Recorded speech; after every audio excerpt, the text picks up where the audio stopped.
Let's go with the second talk of the session, who is with Leticia Cugliándolo, who is an Argentinian physicist, professor at Sorbonne University.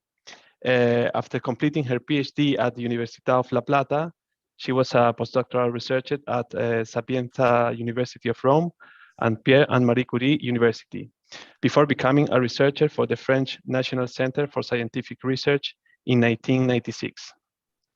She has been the director of the renowned Le Souche Physics School for 10 years. Her wide range of expertise goes from frustrated and disordered systems to classical and quantum complex systems far from equilibrium, including active matter and fluids. Today, she's talking about a classical integrable interacting model with a generalized Gibbs ensemble description. Thank you very much, Leticia, for being here, at least online. Okay, so thank you very much for the invitation. I promise that I will try to come to the next one when it will be held not online but in person in Granada, a place which I haven't been to. This is just amazing, but you know.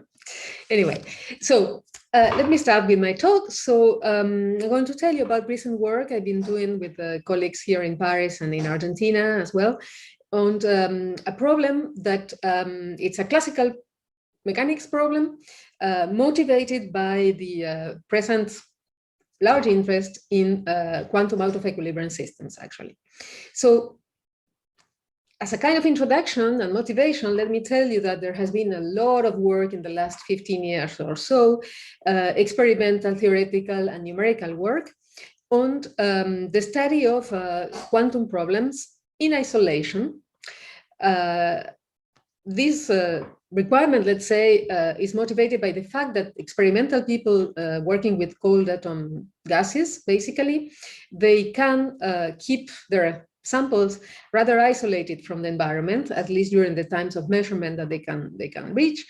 And hence, you know, the question about following the dynamics of a quantum system, possibly in interaction, but certainly in isolation from the environment, came back in a sense and attracted the attention of many theoretical physicists and numerical people.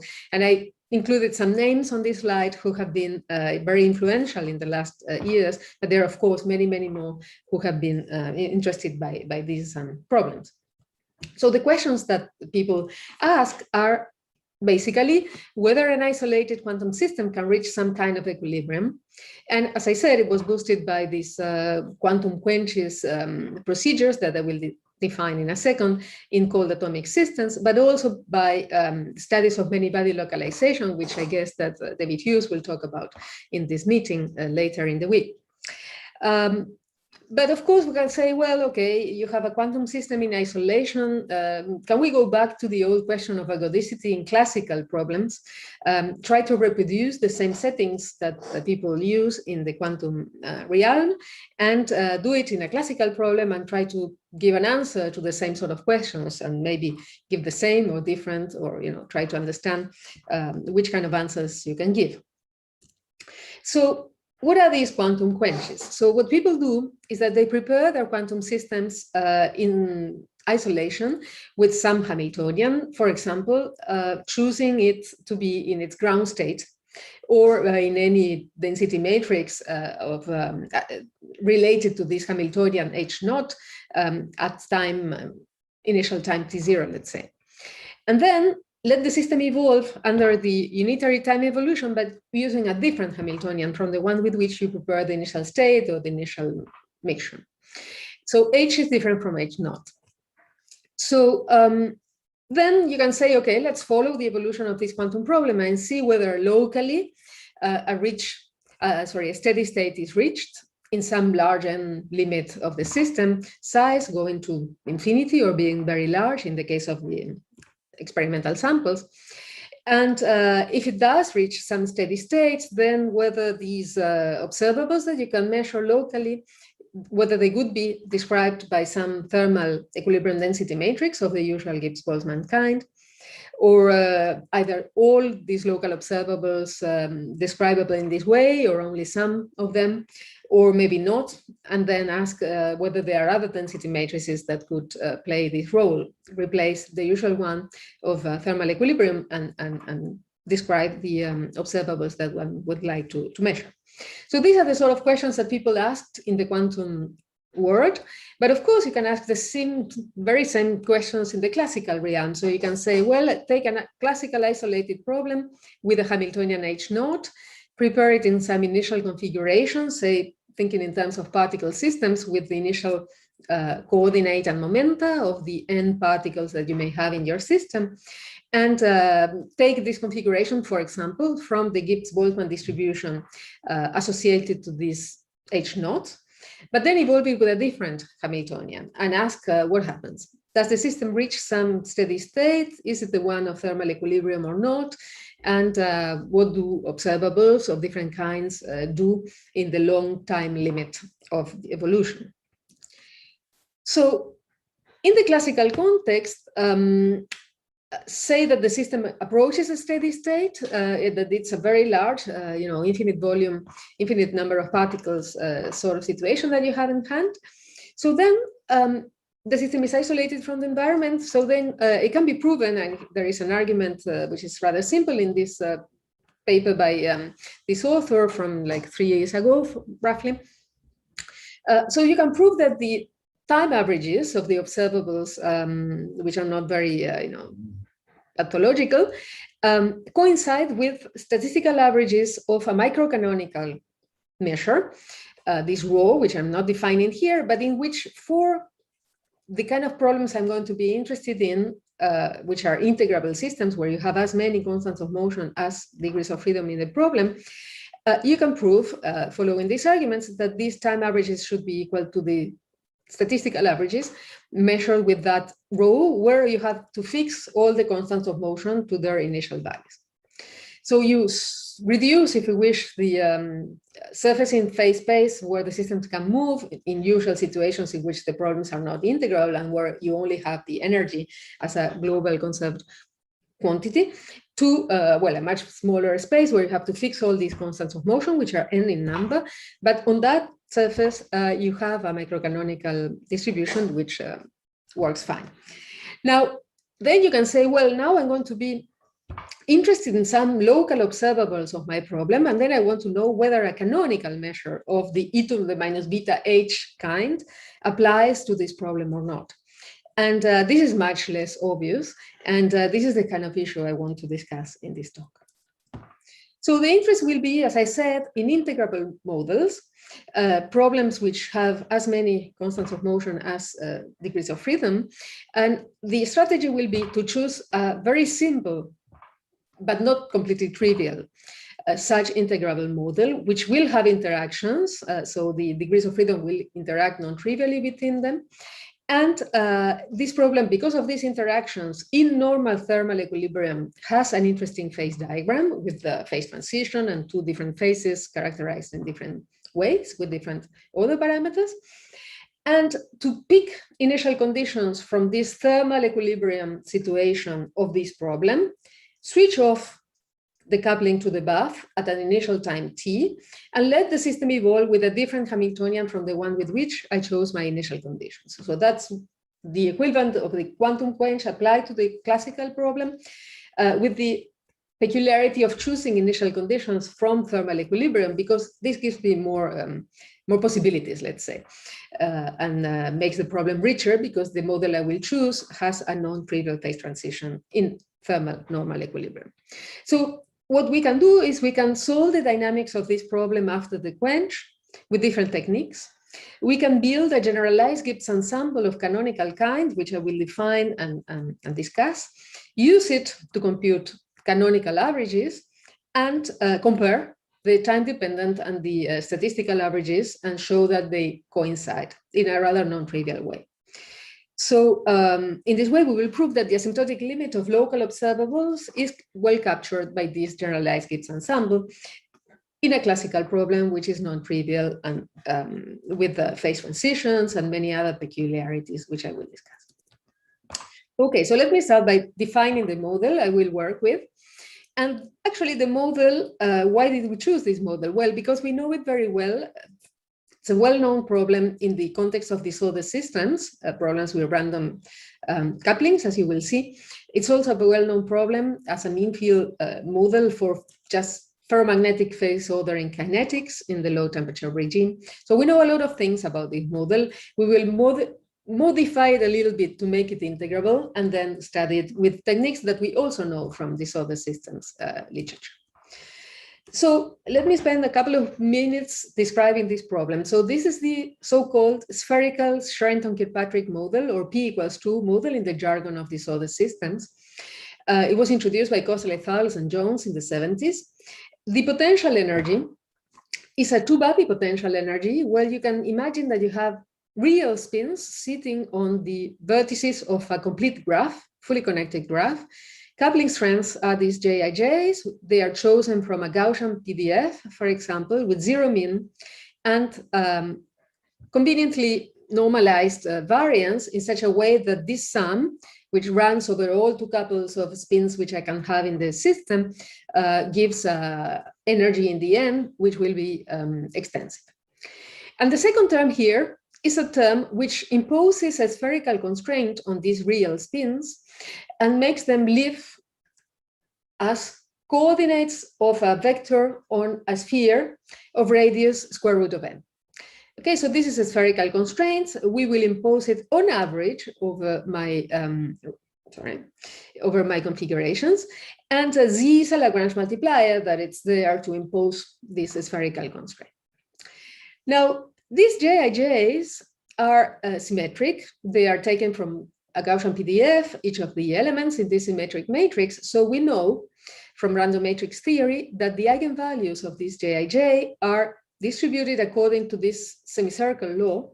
We know, well, that they have a finite width in this distribution, so finite extent. There is an edge, maximum value that the lambda can take. And this normalization, it will be 2J. And okay, this is the form of the distribution of eigenvalues in the larger limit. Now, this is a quadratic form, so we can diagonalize it by going to the basis of eigenvectors of this matrix Jij. So in the rest of my talk, I will always work in this rotated basis in which the potential energy, which I wrote up there, is just more clearly quadratic, and the modes are decoupled. So this lambda mu, here are the eigenvalues of this matrix, and the rotation is such that now I have decoupled the modes, but they're not completely decoupled because the Z, which is the Lagrange multiplier, which imposes the spherical constraint, depends on S as well in a non-trivial way and couples the modes. So although this seems to be a potential which is just independent harmonic oscillators, it is not, because the Z couples the modes and makes actually this form, if I would be writing it explicitly, quartic in the S's. Okay, so this is a model which is non-trivial because of this spherical constraint, and because of that, it has a phase transition. If I put it in conditions of canonical equilibrium, let's say, it has a phase transition at a given temperature, critical temperature. So from this canonical equilibrium, I will draw my initial conditions to next evolve in isolation. So in other terms, I have already said it, the system is supposed to be in thermal equilibrium with a bath at a temperature T0 until a time T0 minus. At this 0 minus, the switching to the bath is switched off, and the coupling to the bath, sorry, is switched off. And then it will let evolve the problem in isolation with Hamiltonian dynamics, which I will define in a second. So this is the setting for the initial conditions. Now, what about this phase transition? What do we know about the equilibrium properties in canonical situations of this model? So one can construct the partition function, one can study it analytically. This was done in this 70s paper by Kosterlitz and company. And what one finds, and that's the important feature you have to keep in mind, is that there is a critical temperature at the value of the temperature, which is J0. And the difference between what happens at high temperatures and at low temperatures basically is embedded in the behavior of the expected value of the nth mode, the last one in this semicircle distribution, the last one, which is either the square root of this mode in equilibrium is either order 1 at high temperatures or it's order n at low temperatures. So there is a condensation phenomenon in which this mode behaves differently at high temperatures or at low temperatures. This is similar to Bose-Einstein condensation, if you wish. And he was also discussing these terms in this paper of Kosterlitz and collaborators. Okay, we'll jump over these transparency very quickly. Basically, what this transparency says is that this expected value of Sn squared at this mode should be order n below Tc. Now, there are two ways of making this Sn be in order n. For example, either you can take a Gaussian distribution with variance square root of n, or n variance, mean square displacement square root of n, and zero mean for the Sn, or you can take two peaks, at two values, plus or minus the square root of n with the corresponding weight. There are these two ways of choosing how to put this Sn squared to be order n leads to different behaviors. I will only focus on what we call symmetry breaking or a strict constraint or pinning field induced way of satisfying this Sn squared being order n in the low temperature phase. And there are many interesting things that could be said about the comparison between the two, but I noticed that I will not have time to do it. So just I wanted to mention. So what I'm saying here is that this problem has this finite temperature phase transition distinguished by this Sn squared being order 1 high temperatures or being order n low temperatures. And if I take typical configurations of my spin vector, where I have put all the s mu's on this vector of length n, the difference between the two cases will be that the vector can be anywhere on the sphere, basically, at high temperatures. A typical vector taken from probability in equilibrium at high temperatures will be anywhere on the sphere, while at low temperatures, in this symmetry broken situation, which is the one on the left, the only one I will discuss, it's basically aligned along the direction of the nth eigenvector of the interaction matrix. So it's either on a preferential direction with fluctuation or in anywhere on the sphere. So this is the statistical physics of the problem, and it was well established in the 70s, as I said. Now I want to switch off any coupling to the birth and let evolve the problem at finite times. So how do I do it? Well, I simply define Newton dynamics for this problem by adding a kinetic energy term, saying that this vector on the sphere, I imagine it as a particle in n-dimensional space, but constrained to move on the sphere. So I add a kinetic energy normal form, p squared over twice the mass of the particle. I write Hamilton or Newton's equations for the position of the particle on the sphere, which is now the position, the end point of this vector on the nth sphere. And I notice that the harmonic potential, takes this harmonic form in this rotating basis, which I have already introduced. So this potential energy here is quadratic, but this rest, which has to enforce the particle living on the sphere, makes the total energy quartic. So this is quadratic, this is quartic. I insist it's not a trivial problem of just harmonic oscillators because of the spherical constraint. So the problem is just that. I mean, a particle moving on a sphere, there are two constraints, which means that the particle has to be on the sphere and that it doesn't leave the sphere during the dynamics. This can be set in terms of primary, secondary constraints. I will just jump over them, but they're written in the lower right end of my slide. So the initial conditions for the dynamics are the ones that I have already described. So either projected in the nth direction for low temperature initial situations or everywhere on the sphere. But now I have to do the quench. I have to evolve these initial conditions and the different conditions under which I created them. So how do I do it? Well, I do it by just rescaling these harmonic springs, lambda, which before the quench I call them lambda mu naught, and after the quench I call them lambda mu, and there is a prefactor that rescales these lambdas. So this is the way in which I'm making the quench and changing the conditions under which the system will evolve after switching off the bath. If I look a little bit carefully at what happens with the total energy of the problem, comparing it right before and right after the quench, I notice that depending on the value of this parameter, J over J naught being larger or smaller than 1, I'm injecting or I'm extracting energy from the system. And I'm doing it in a macroscopic way. So the energy is extensive, and the amount I'm changing the energy is also extensive. So I can write two axes that will define my phase diagram, in which in the vertical direction I put the parameters that characterize the initial conditions. They are either extended, the vector anywhere on the sphere, or condensed under the direction of the nth eigenvector. And then I either inject or extract energy depending on what's the value of this parameter respect to 1. So this is the beginning of filling in a phase diagram, but of course the critical lines will not just be these vertical and horizontal lines I've written here. It's just to give an idea of which are the control parameters in my problem.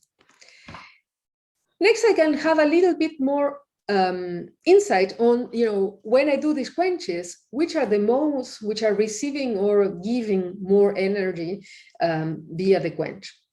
And if I look a little bit carefully and I do a plot of the delta epsilon mu energy under mu, so per each mode, I will see that it's the most close to the edge of my Wigner-Dyson distribution of the density of eigenvalues, the ones that feel the most this quench.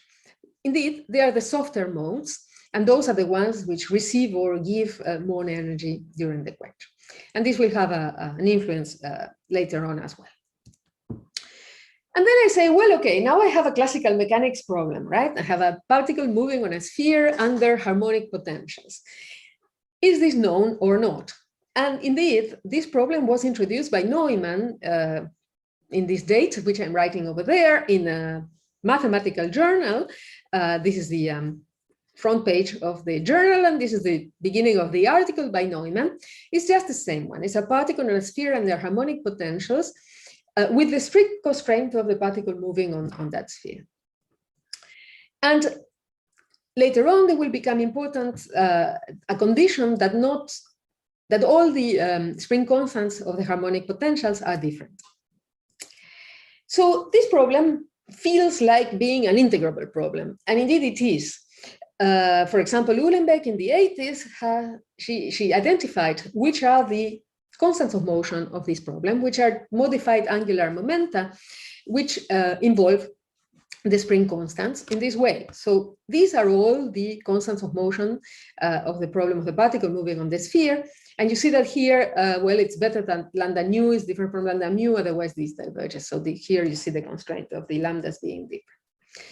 So we have full knowledge, if you wish, of the integrability of this problem. And people in the integrable systems community have studied this model for many years, but basically focusing on small n behavior, n equals 3, 4, 5, and trying to understand what these constants are doing in these conditions. We want to study the n going to infinity limit, and then eventually look at times which are long, but after taking n going to infinity. Or at least we want to take n very large and say times very large as well, but scaling with n in some way. And in that situation, n going to infinity, we want to know whether there is a canonical extension of the Gibbs-Neumann distribution, which could describe local observables in this problem. Local in which sense? Well, you will see that the locality in this rotated basis of mu, so it will be basically S mu squared, P mu squared, and this. So how to study the large n dynamics of this problem? Well, there are several ways in which this can be done. This is the set of works that we have done with friends in Argentina and also here in Paris. So I will give you some idea of how we do it without entering into the technical details. So the first thing we can do is to compute the constants of motion, just measure them. In the situations of initiating the problem in thermal equilibrium at some initial temperature T0 and then doing the quench without the bath being coupled to the system any longer, you can compute the average over the initial conditions of all these constants. You can get, well, analytical expressions, which are here on the left of this transparency. It's not very important to look at them, but okay, here they are, we have them. And then we know, for example, which form they have as a function of the mode index. We know something interesting, which is that on this line, which is not a straight line, it's a square root actually, all these constants are equal. Okay, there is a set of parameters, relations between the parameters in my problem for which all the constants of motion are equal. But then everywhere else on this phase diagram, they are not equal. And we can, for example, look at what's the sign of the largest eigen, so the constant of motion associated to the largest mode, the last mode in the distribution, and see that, for example, below this one, this n is proportional to n, while above they're all other one. Okay, we know a lot of things about these constants of motion, just to tell you that we know everything we want about them.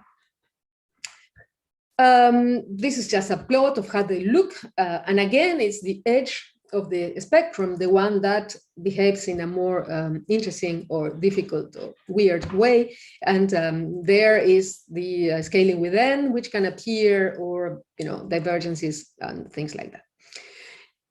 This horizontal orange line is for the parameters for which the constants of motion are all either one and or equal. How to study the large n dynamics? Well, there are several ways to do it. One way, which is picked from what we do in these other systems, or what quantum people do when they do dynamic many field theory, is to write down Schwinger-Dyson equations which couple correlation functions and linear response functions, which are constructed averaging over the distribution of eigenvalues, these lambdas, with the Wigner distribution function, and the initial measure. So with this formalism, one averages over the initial measure, one averages over the lambdas, and one derives equations of this kind, which couple correlations and responses. I didn't write them all because there are several equations and they're a little bit long, but okay, we know them. They are causal equations, integral differential equations. You can put them in the computer and solve them numerically, and you can even solve them analytically in the long time limit in certain cases. So from the analysis of those equations, one can start filling lines, putting lines and filling pieces of the phase diagram. And we start seeing that there is a phase transition along the diagonal, y equals x in this phase diagram. And there is another phase transition along this one line here. And the way to characterize the different phases is by looking at what would be the susceptibility, the integral over time of the linear response, or, for example, the long time limit of the Lagrange multiplier, which take different values in different colored zones of this phase diagram. Okay, so in the white, the chi is Curie. The limit of the correlation function at long times is 0. And on the orange, the susceptibility takes a different value. And on the green, the limit of the correlation function is non-zero. So we start seeing, different phases in this problem. We can see how these long time limits of the correlations and this Lagrange multiplier are reached. And we see that they're reached with power laws. This is not very important, but what is important is that there are long time limits which are reached, which are constant. So the Lagrange multiplier, the kinetic energy, the potential energy, this correlation with the initial configuration, they all reach constant limits. So we have these global one-time observables, global because we look at all the modes together, they're all summed over the modes, they reach constants. So we can say, well, okay, there's a steady state sort of appearing here. Is it Gibbs-Boltzmann? And the answer is no, it's not Gibbs-Boltzmann. In anywhere on the phase diagram, apart from one set of parameters that we will discuss later on, we can compare linear response to correlation functions in the way that we are used to do it in these other systems, looking for fluctuation dissipation relations, and we can see that they are not holding these fluctuation dissipation theorems. So there is no Gibbs-Boltzmann equilibrium under all these quenches. But okay, this is not surprising. The problem was integrable. So why would it go to just, canonical equilibrium. There was no reason for that. So we can look at single mode dynamics next to have a bit more, insight of what the system is doing locally in this kind of Fourier space. So this problem can also be solved mode by mode using techniques of parametric oscillators and methods that were used in the quantum realm by Cardi and collaborators. I will not go into the details, but there are ways to solve these problems, at least numerically. And this you can do for finite n, and then tune times to be long, or scale with n as you wish. This can be done. So there you can see a little bit better what's going on with the phase diagram and identify another phase, which was missed by the other technique. And the way in which you identify these different phases is by basically looking at what's the last mode doing, whether it scales with n or not. And the difference between these two phases here is that in the green one, Sn squared is order n, while Pn squared is order 1. So the particle is localized and it's sort of doing like that. While in the other case, the Pns and the Sns are both order n, so it's like a harmonic oscillator that is turning around this nth direction. So, okay, dynamically, we have more or less completed everything we wanted about this problem.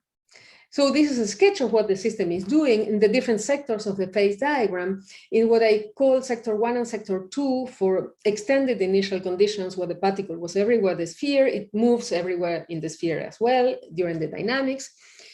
When it's projected in this nth direction and you extract energy from it, it remains there and it just sort of oscillates around this nth direction, while on the other end, when you put a lot of energy into this initial condition, you make it rotate around this nth direction and move a little bit in the other ones as well, but basically rotate along this nth direction.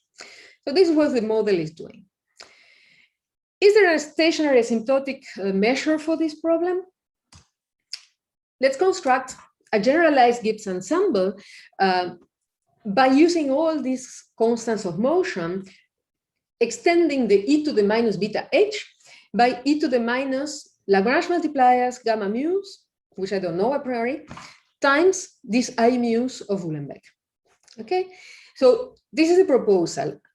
Now one notice that these I mu's are quartic, because you see here there are two factors and then it's squared, so they're quartic objects, and they're non-local because they mix mu's and nu's in a non-trivial way.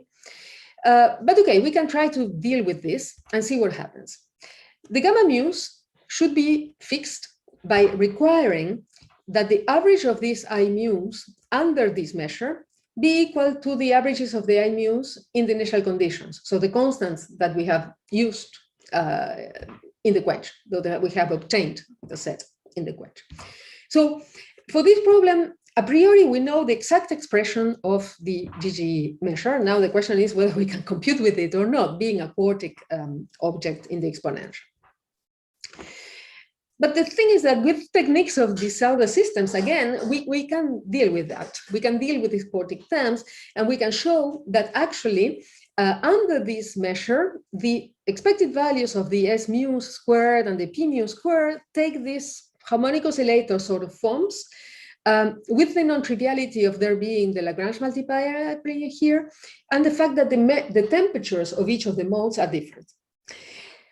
There are equations that we have that fix those temperatures, and there are equations that we have, which I haven't written because it would be a bit long, that fix the gamma mu's as well. So we have a set of equations that fix the T mu's, the gamma mu's, and then we have to solve them. They are solvable numerically. They are also solvable analytically in certain cases. We can obtain these T mu's. So then we can ask the question, are the static values of the S mu squared in the GGE equal to the time averages of the dynamics? And same question about the P mu's. For all the mu's, this is the question that one has to ask to see whether this GGE makes sense or not. And then we can do it. I mean, we can compare dynamics with the statics in this way and find that, oops, the agreement is very good. So we can do it, for example, in the GGE solving those equations for finite n. We can even solve them in the n going to infinity limit directly. And we can compare two dynamics for different values of n. And then all the curves are here. You see for s squared, well, they all fall on top of each other. The agreement is very, very good. And for p, you have a little bit more fluctuations, but this is for the small system size case. So the agreement is both good for p squared and for s squared. And this is shown for a given set of parameters and the initial conditions and in the quench, but the agreement is good for all of them. So in this way, we have proven with this mixture of analytic and numerical methods that indeed the GGE is describing very accurately, or exactly, in the n going to infinity limit, the long-term dynamics of this problem. Now there is another set of parameters. There is one set of parameters for which I told you that all the I mu's were equal. Although I'm making a quench, I mean, putting energy into, actually extracting energy into the system because of the choice of parameters. So it's this curved orange line in my phase diagram that is defined by these conditions here on the parameters. All the I mu's are equal and they're all equal to 1. And if I look at the solutions for the t mu's and the gamma mu's and what I can do with the thing appearing in the exponential of the GGE, I notice that for those parameters, the GGE boils down, reduces to the Gibbs Boltzmann measure. So this is surprising, at least to me. I mean, I still find it very surprising that there is a full set of non-trivial parameters for which, although I'm doing something nasty to the system is able to approach situation described by the Gibbs-Boltzmann distribution.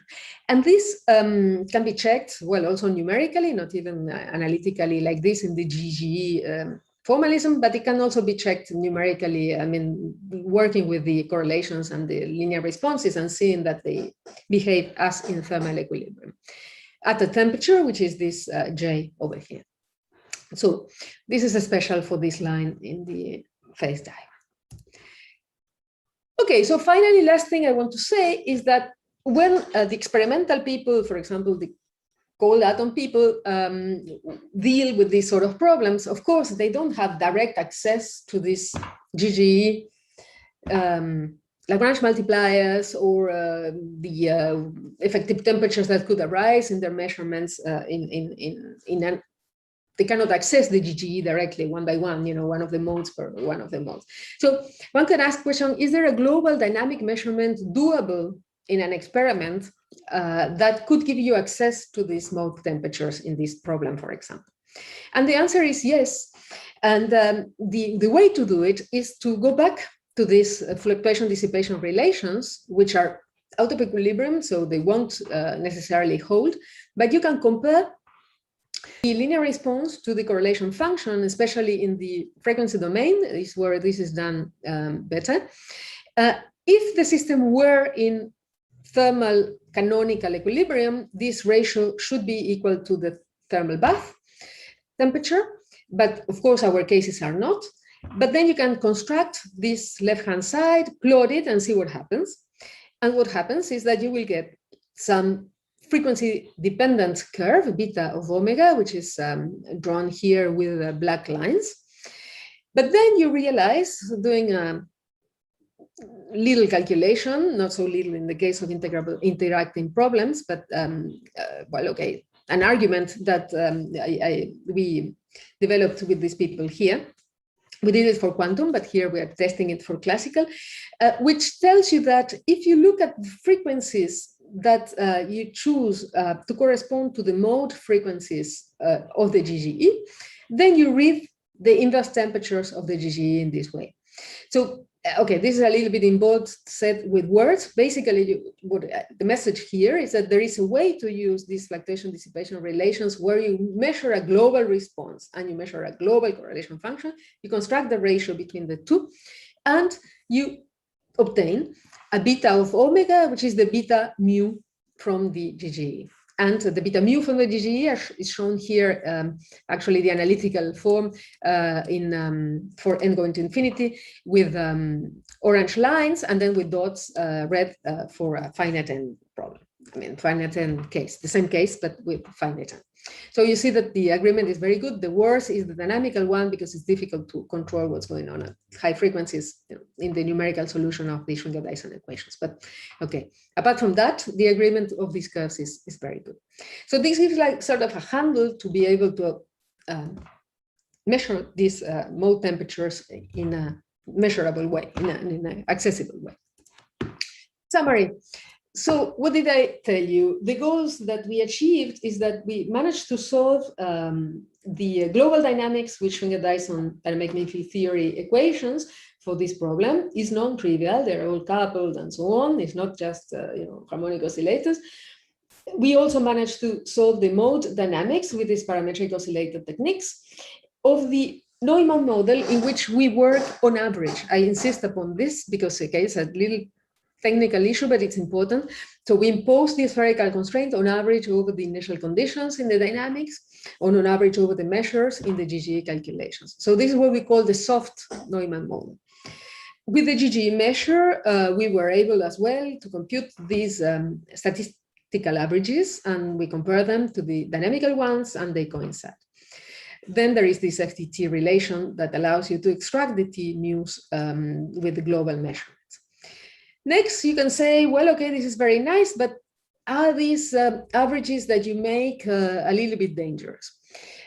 It could be a little bit technical to show it, but again, this is linked to this Katz paper of the spherical ferromagnetic model in the 50s, I think.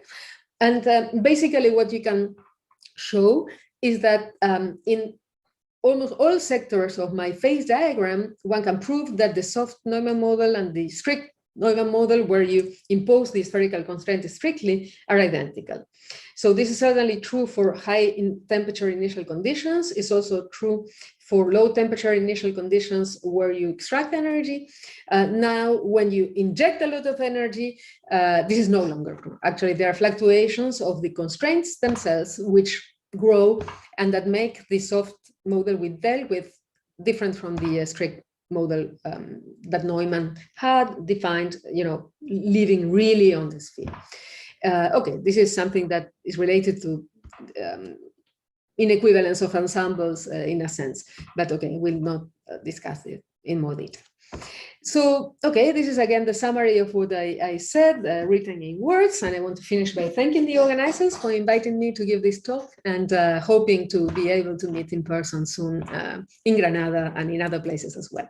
Thank you. Okay, thank you very much, Leticia, for this clear and nice talk. So we have time for questions. First one is Hans. Yes, Leticia. Hi, Hans. How are you doing? Thank you very much for this beautiful talk. I loved it very much. Thank you. I have a small question. Just how are you sure that all the lambdas are different? I mean, if two lambdas would be equal, then you have problem with this Uhlenberg. Exactly. That's a very good question. They are different because of their level repulsion in the GOE matrix, random matrices.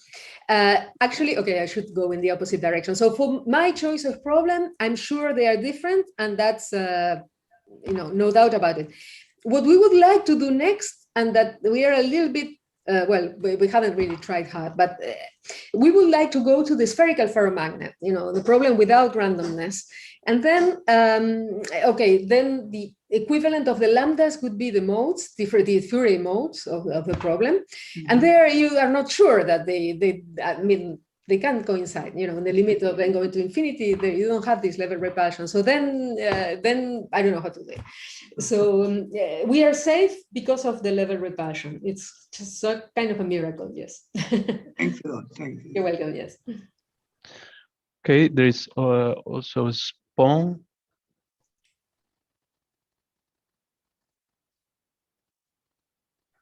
Spawn, now you have to unmute. Okay, now you can no. Okay. Okay, very good. Thank you very much, Leticia. I mean, it was a beautiful talk. I have a question about this GGE. Mm-hmm. I mean, these conserved quantities, I mean, they are presumably non-local functions. I mean, they somehow depend on, I mean, they're not local in your label labeling of the modes, right? Indeed, yes. So yeah, I hear you have the formula. Maybe this was maybe that's the question I'm asking. I mean, so this means that these chemical potential, you scale them all with 1/n, or no. In the end, they because of the initial conditions I'm choosing, and they all end up being order 1, apart from the last one, the nth one, in the low temperature initial conditions that I can choose as well. But then everything scales well. So you see, this I wrote here. So, for example, I understand. I mean, so you're saying when you sort of, fit it to the initial conditions, I mean, then the independence will be sort of automatically. Exactly. It's yeah, indeed. Because at the beginning they would seem to be, here on the exponential, there seems to be too many n's, because if in's go like n, because they are global things, and then you have a sum over n, but then everything arranges to make this sum in the exponential be other n, and that's it. Yeah. And then I have a question on the Wigner distribution. I mean, you have the tails where you have the Tracy-Widom distribution. Yes. I mean, the largest and the smallest eigenvalue, do those somehow appear in your analysis? Or a little bit, yes. The behavior? Yes, indeed. I didn't tell you much about that, but let me tell you where they do appear. Let me see. So here, for example, so you see, this is the result for the constants of motion in low temperature initial conditions. And then you see that there is a divergence here, because the last one, if n goes to infinity, is 2j as well. So this would diverge. But indeed, this is for mu different from n. So the last one I have is the lambda n minus 1. And then you have lambda n minus 1 that goes like n to the 2/3. And then, things arrange as well with the powers of n to make things work correctly. So yeah. Thank you very much. Mm-hmm. You're welcome. Yeah. Okay, maybe Giovanni, did you have a question? Giovanni Galavotti? I think you raised your hand. You have to unmute in order to be able to talk. Well, meanwhile, if anyone else wants to ask something more.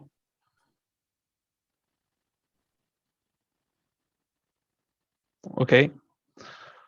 Well, if not, let's thank Leticia again. Thank you very much. And we will wait for the third and last talk, which will be in 14 minutes by Christopher Jasinski. So yeah, let's take a break during these minutes. Okay, Carlos, so I should just come back a couple minutes before 11 o'clock then? Yeah. Okay. Okay. Thank you. Great. See you then. Okay, see you then. Thank you very much, Leticia. Thank you for inviting me, and here are greetings from Mar del Plata. Okay, I'm looking at the chat, so I want to thank the ones who are thanking me on the chat. Hola, Miguel. Okay. Actually, there are two Miguels. There's Miguel Muñoz and Miguel Orjuelos. Yeah. Okay. Gracias. Chao, chao. Okay. Ahora chao, chao. salgo y dejo que Chris enganche. Chao. Muy bien. Chao.